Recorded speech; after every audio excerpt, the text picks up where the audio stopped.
नमस्कार, मैं प्रफुल्ल पांडे आप सभी का स्वागत कर रहा हूं। फिलहाल मैं गोपालगंज जिले के माजा प्रखंड में क्षेत्र संख्या 24 में हूं और फिलहाल मेरे साथ जावेद अख्तर जी हैं जो कि रेहाना खातून के पति हैं और आज नॉमिनेशन करने के लिए जा रहे हैं। सबसे पहले स्वागत है आपका।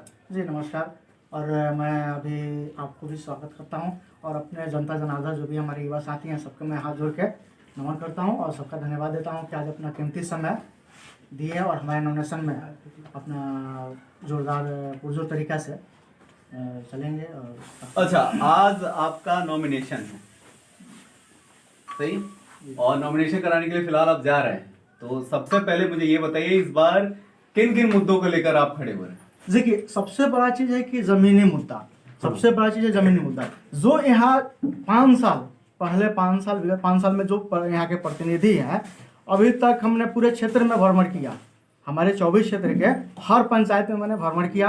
वहाँ पे सभी लोग त्राहिमाम है कि हमारे यहाँ रोड का मसला है, हमारे यहाँ नल का समस्या है, हमारे यहाँ नल जल योजना का समस्या है, हमारे यहाँ इंदिरा आवास समय से नहीं मिल पाता, हजारों किस्म के समस्या है। मैंने सभी जनता से मिलने के बाद उन लोगों के थोड़ा सा बात करके मैं लगा कि आप लोग कहना क्या चाहते हैं। वो लोग कहे कि आप अगर आ रहे हैं तो आपसे बेटर कोई नहीं हो सकता है, आप चुनाव लड़िए। फिर जनता की आवाज़ पे हमने चुनाव लड़ा। आज देख रहे हैं कि जो भी क्षेत्र संख्या 24 के अंदर इतने बदहाली है, पता नहीं जो प्रतिनिधि हैं वो कहाँ थे, हमें पता नहीं है। जनता अगर उनको वोट दे के 5 साल तक बनाया है तो उनके बीच जाके उनका दुख दर्द तो देखना चाहिए, बटना चाहिए, लेकिन उसके अलावा रोड नाला का समस्या बेहद। आप खुद आए हैं, आप देखे होंगे कि हमारे यहाँ 24 क्षेत्र संख्या का हर जगह का एरिया का आप घूम सकते हैं, देख सकते हैं। अभी का स्थिति आप खुद बताएंगे जो आप जिस रास्ते से आए हैं। अच्छा, हर बार तो रोड की परिस्थिति, नाले की परिस्थिति, वही 7 निश्चय योजना को लेकर हर बार बातें हुई। और क्या आप किस मामले में अलग है ये सारी चीजों से? क्योंकि ये तो हर जगह के प्रत्याशी यही मांग, दूसरे प्रत्याशी भी यही मांग कर रहे हैं, आप सबसे अलग किस बात पे हैं? देखिए, अलग हम इसलिए हैं कि हमारे जनता के पास सरकार का जो भी आता है फंड वो जनता तक नहीं पहुंचा पाते हैं प्रतिनिधि। वो हर एक जनता के पास मैं जो भी सुविधा आएगा सरकार से पहुंचाऊंगा। और जैसे भी समझ में आएगा कि हमको आज नल जल योजना का फेल होकर गया है, इसको हम पूर्ण रूप से सहयोग करके अपना सरकार से मांग करके जहां से भी लड़के करना है। और जिला परिषद में सबसे बड़ा चीज़ होता है कि बहुत सारा फंड है इसमें, कृषि से लेके विद्युत से लेके और लेकिन ये जनता नहीं जानती है और जनता को बताया भी नहीं जाता है। इस वजह से जनता चले जाते हैं, ठगे जाते हैं। और इस चीज़ को हम सबसे पहला बताएंगे कि आपके अधिकार क्या है। जब जनता अधिकार जान जाएगी कि जिला परिषद में इतना फंड आता है, इतना मेरा अधिकार है, तो हमको बताने की जरूरत नहीं है। वो जनता हमसे खुद कॉलर पकड़ के काम कराएगी, हमको काम करना है। अच्छा, इससे पहले आपने ऐसा क्या क्या कार्य किया है जिसके आधार पे जनता आपको वोट देगी? देखिए, सोशल वर्क में हम काफ़ी वर्षों पहले से हैं और मैं सोशल वर्क के हिसाब से कभी भी कोई रोड हुआ, नाला हुआ, जहाँ जल जमाव हुआ, अपने हाथ से ही हम जाके सफाई करना और 10 आदमी के लड़के सबके लिए जाके काम करते करते पब्लिक को लगा कि जब हम ऐसे अभी कुछ भी नहीं है, ना ही कोई प्रतिनिधि है, ना ही कोई प्रत्याशी, नहीं चुनाव लड़ने का ये मन में है, तब ये हमारे लिए इतना कर रहा है। तो ये अगर आ जा रहा है, अगर जिला परिषद में ये जीत जा रहा है तो ये ऑटोमेटिक बहुत सारा काम करेगा। तो वो लोग ये देख के हमको कहा कि भाई आप चुनाव लड़िए। पता नहीं अब हमारे जनता जनार्दन जाने की हमारे में क्या कमी है, क्या खामी है, क्या खूबी है कि वो हमको प्रमोट किया और चुनाव लड़ने के लिए कहा कि आप चलिए चुनाव लड़िए। आप जैसे लोग अगर चुनाव नहीं लड़ेंगे तो फिर वो जैसे हजारों किस्म के लोग हैं, बहुत सारे लोग हैं जो आते हैं 5 साल जीत के घर में सोते हैं, उनका बिल्डिंग चमकता है, लेकिन जनता जैसे है वैसे जनता तेरा इमाम ही करता रहेगा। अच्छा, पूरे अगर आप विन करते हैं तो आगे के जो 5 साल रहेंगे उसमें कौन कौन से काम आप करने वाले हैं? देखिए, सबसे पहला काम है कि हमारे जिला परिषद के अंतर्गत कृषि विभाग में आता है, जो कृषि के लिए, सिंचाई के लिए पंपिंग सेट लगाया जाता है। बिजली अगर पहुंचाना है वहाँ तो अपने जेई से बात करके बिजली वहाँ पहुंचाना है। उसके बाद से रोड जो है कहीं पतला है तो उसके चौड़ीकरण कराने का जिम्मा वो आता है फंड। उसके अलावा बहुत सारा काम है जो मैं सबसे पहले जीत के और अपना जो भी जनता है उससे मैं पूछूंगा कि अभी 5 साल में आप लोगों के अंदर जो काम हुआ है वो हमको बताइए, और जो नहीं हुआ है वो भी हमको बताइए। अगर जो हुआ है उससे डबल मैं करके दिखाऊंगा। यानी कि इनका कहना है कि रोड की व्यवस्था यहाँ सही नहीं है, रोड की व्यवस्था कराना है, और भी कई सारे की मुद्दा यहाँ पे हैं जो कि अभी तक सही तरीके से नहीं, जो प्रत्याशी हैं वो सही तरीके से निभाए हैं, वो सारी चीजों को ये प्रॉपर वे में अप्लाई करने वाले हैं।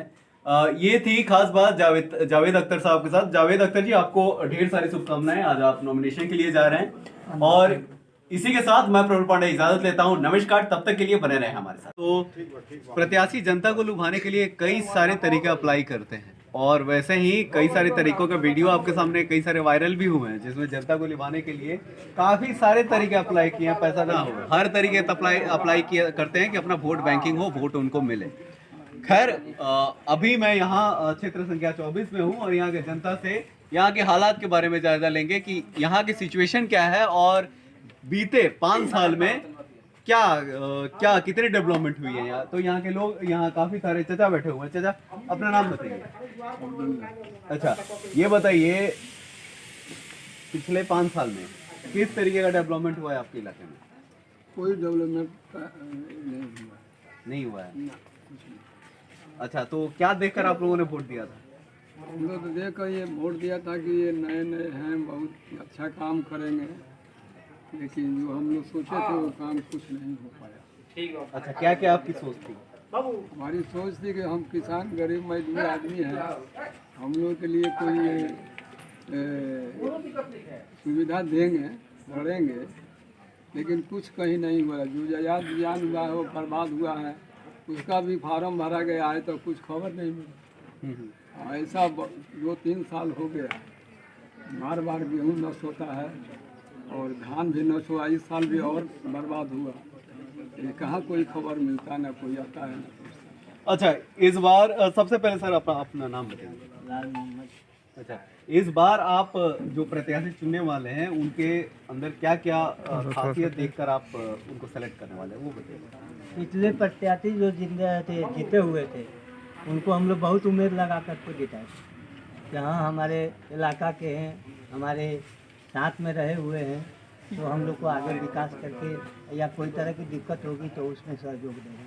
अच्छा, तो इस बार क्या देखने वाला है? इस बार हम लोग सोच रहे हैं कि इनको बदली करके नए हम लोग जिला परिषद बना ले, कि हम लोग को आगे तक खबर मिले, और जो हम लोग को योजना आए वो हम तक पहुँचाए। खासियत क्या रहेगी उनकी? खासियत यही है कि हर आदमी को मजबूरी में हर कोई ऐसा बात होता है तो वहाँ जावेद नेता पहुँचते हैं, कोई ऐसा बात होता है तो वहाँ जा कर को दुख सुख बांटते हैं।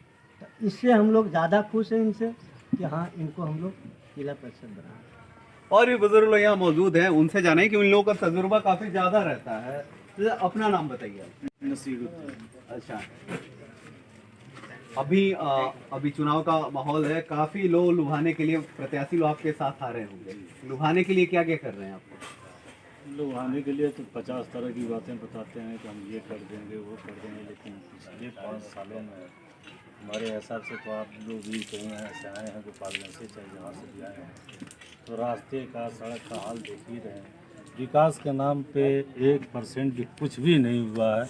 यहाँ तक कि किसी दुख में, किसी आपदा में, किसी मुसीबत में भी कभी कोई आकर के यहाँ खड़ा नहीं हुआ है बांटने वाला दुख तकलीफ। लेकिन इसी की वजह से ये लड़का ऐसा है कि न किसी पद पे रहते हुए भी हमेशा हर वक्त हर दुख सुख में शामिल है। कहीं भी कोई घटना हुई, कोई किसी तरह की बात हुई तो आगे आगे उसमें हेल्प करने के लिए आया, और इसी वजह से हम लोग चाह रहे हैं कि अपने क्षेत्र में कुछ चेंजिंग लाएं, और इसके वजह से इनको हम लोगों ने ज़बरदस्ती समर्थन दे करके खड़ा किया है। ये थी गोपालगंज जिले के माधा प्रखंड के क्षेत्र संख्या 24 का सर्वे रिपोर्ट। तो ये हालात है इस गांव का। तो इसी के साथ मैं प्रफुल्ल पांडे इजाजत लेता हूं। नमस्कार, धन्यवाद।